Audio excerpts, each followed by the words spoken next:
introduce our next speaker.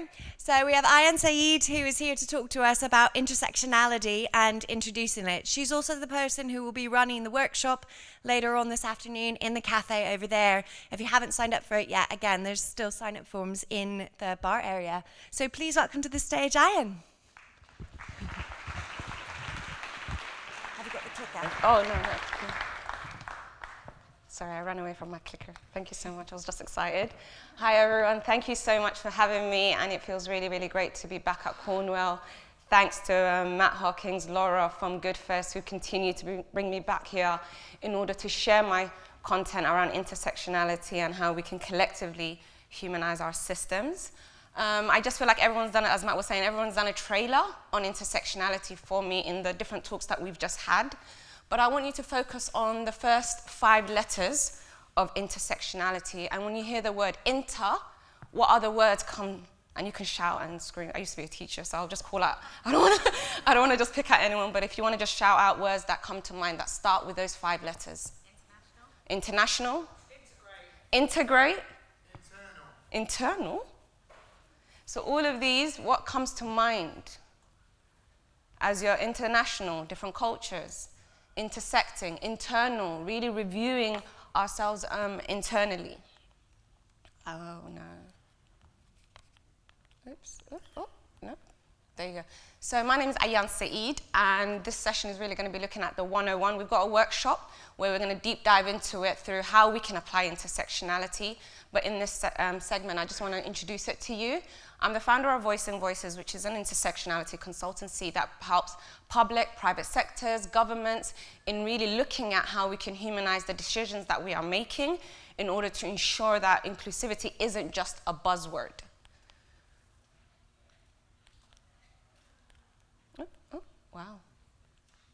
Maybe there's a lag. Okay, so intersectionality refers to the interconnected nature of race, gender, disabilities, and it came about during the civil rights movement by Kimberly Crenshaw. And what she found was that during the civil rights movement, it was inclined for her to advocate for race and the discrimination that her community was facing as a result of race. But when they went into those spaces, the black women were discriminated against. So the feminist movement was coming on, and it was mostly led by white women. And they said, well, join us, and let's fight for women. But when they went into those spaces, and as they were advocating for women's rights, the fact that the race also was an issue, and the different things that impacted black women deferred to what was impacting white women, they didn't see that representation there. So intersectionality is essentially the overlapping factors that impact our identity, how we show up, our lived experiences. And what this does by putting it into practice is it unlocks our economic aspect in terms of work and our communications and so forth, because it allows us to leverage the different elements of a human being in order to apply that to work. It provides more access. You're not locked out because of lack of identification or representation. And what it really, really does is allow us to discover how we can really drive innovation through humans. And for me, my journey on intersectionality is a concept that I discovered more later on in my life than earlier, because of the, okay. I think most of my time is going to be used battling.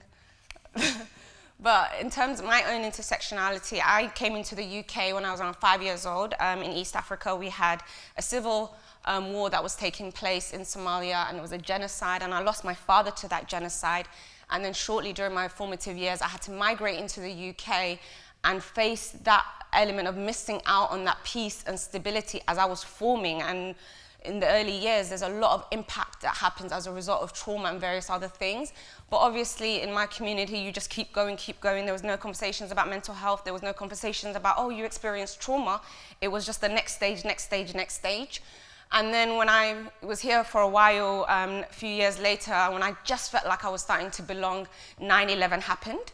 And then it was now more than just about migration and war, but about the religion and my belief system that was in question, and that made me a threat. And I was a 9-year-old, 8-year-old being told you're a threat in a school playground where you're completely isolated from the friends that you had before 9/11 was very, very traumatic. I moved on from that and I went into workplaces And same thing, now it was about my gender or what roles I could have or who I could show up or how my personality was being dictated to me.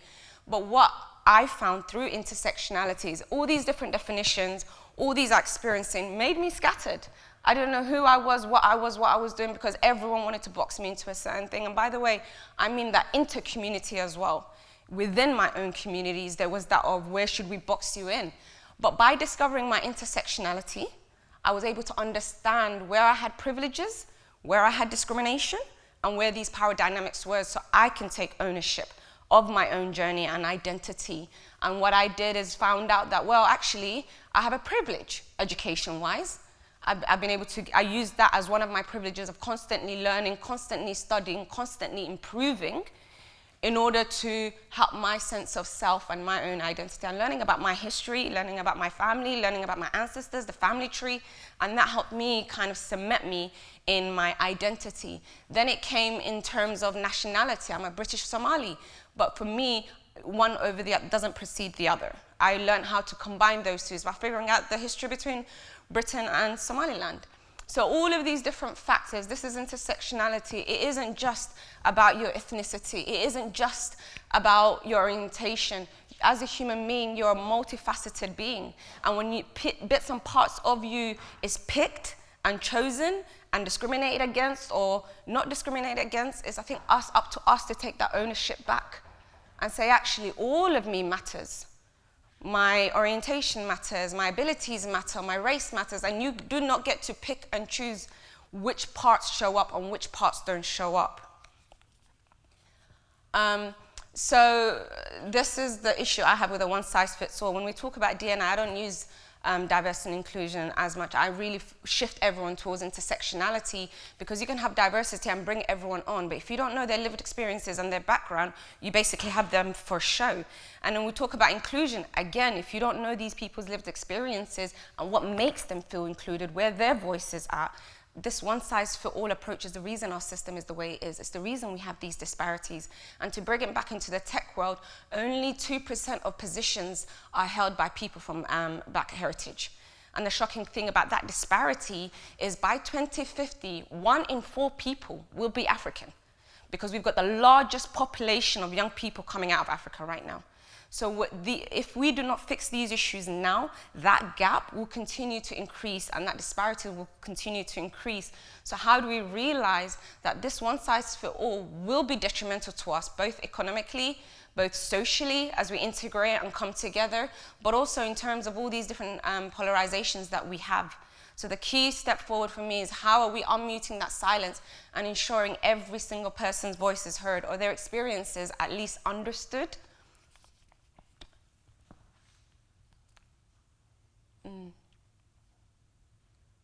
Okay, oops. So what does an intersectional approach mean, and how do we kind of apply that into our workplaces? So I had to travel. I'm a researcher, I'm a scientist. I love learning, I love immersing myself in this.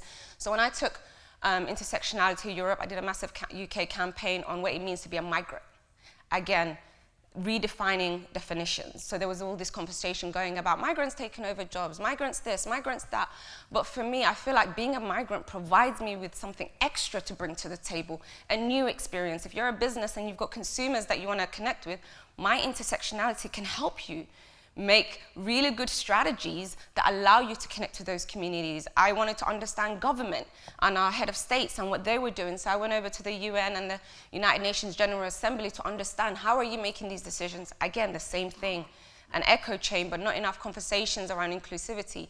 I went to the Middle East for the religion element of things, and what does it really mean to be a person of faith, and how can we utilize, again, that aspect of it in mental health. So we have a massive community here called Faith Against Violence Against Women and Girls, and it's a really intercultural, interfaith space where different women from different religious backgrounds come together and kind of heal through religion in order to address the gender-based violence and discrimination that they're facing. So there's really different elements to it. Went over to the African Union, and that's kind of where this urgency of how are we ensuring that we are utilizing the way the world is moving and the way the world is evolving, how do we utilize that to create impact at home?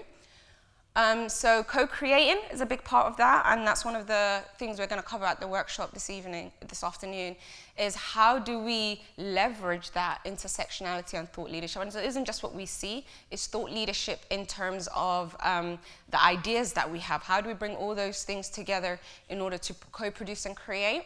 And our framework is data-driven, so you have to also focus on the individual. I've got a group. How does each person show up in that group that we're working with? Community, you can empower somebody and tell them you're amazing, you're phenomenal, you're going to change the world, but if their culture and community reinforces something opposite to that, it's not going to work. So these individual coaching, for example, that you do, you need to also ensure we're preparing people for when they're in community, because we're trying to break the silo. So how do you integrate what you teach individually into the community space as well? Okay, you've got an entire group, ERG for example, you have a whole group, and they're like, yes, we need to be more inclusive, da-da-da. But if your sector or your policies are not going to support this community or these group of people that now have this activation going, we're wasting our time again. So we need the sector involved, we need our leaders involved in the conversations, and through policy and practice, the change becomes sustainable. And I think that's the whole journey of this framework, is by ensuring that every step of the way you build up, you're able to have an intersectional solution, intergenerational. I'm sure we're aware of the fact that the next generation, I feel like our generation was the bridge between the older generation and the younger generation, because we've seen what life was like before the internet and what life is like after the internet. But the generation that's coming after us, they're not waiting and they're not pausing, and they're really, really, really active in the change that they want to see in the world. So if there's no them asking permission, it's us meeting them where they're at and really working together intergenerationally for the solutions that we're seeking. And impact. That impact, there's no point of having impact if it's not sustainable, if it's not impacting on an inclusive way. And then with these guiding principles and this framework, we're able to kind of highlight, without it being another tick box exercise, we're able to highlight the benefits of working in an intersectional space.